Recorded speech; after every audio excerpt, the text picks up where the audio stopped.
Traditional craftsmanship might seem like a relic of the past, but what's happening in the world of corsetry right now completely challenges that assumption.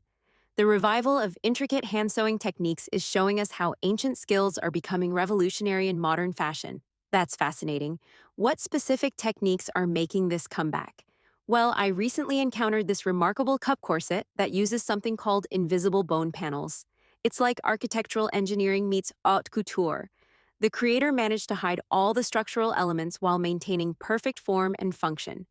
You know what's really interesting about that?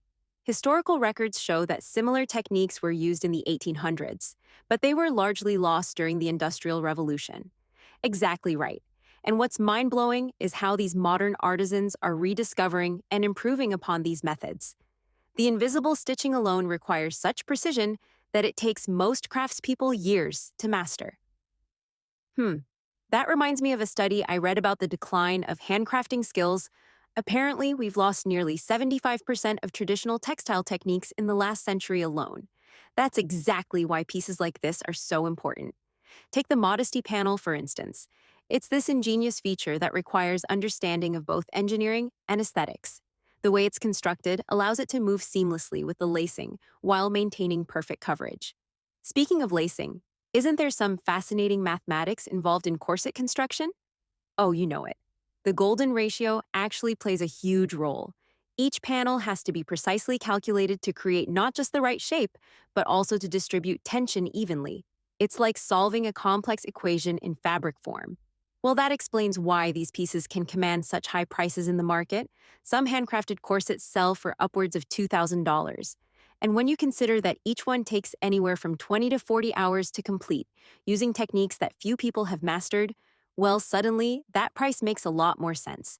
You know what's particularly interesting? The way these traditional techniques are being adapted for modern materials, right? Like how they're using new synthetic whalebone alternatives that are actually more durable and flexible than the historical materials, but they're still applying the same time-tested construction methods.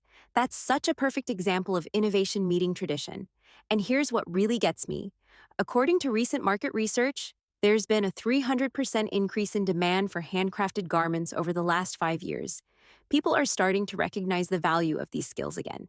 And maybe that's the real story here, how sometimes moving forward means looking back, learning from the past, and carrying those skills into the future in new and exciting ways.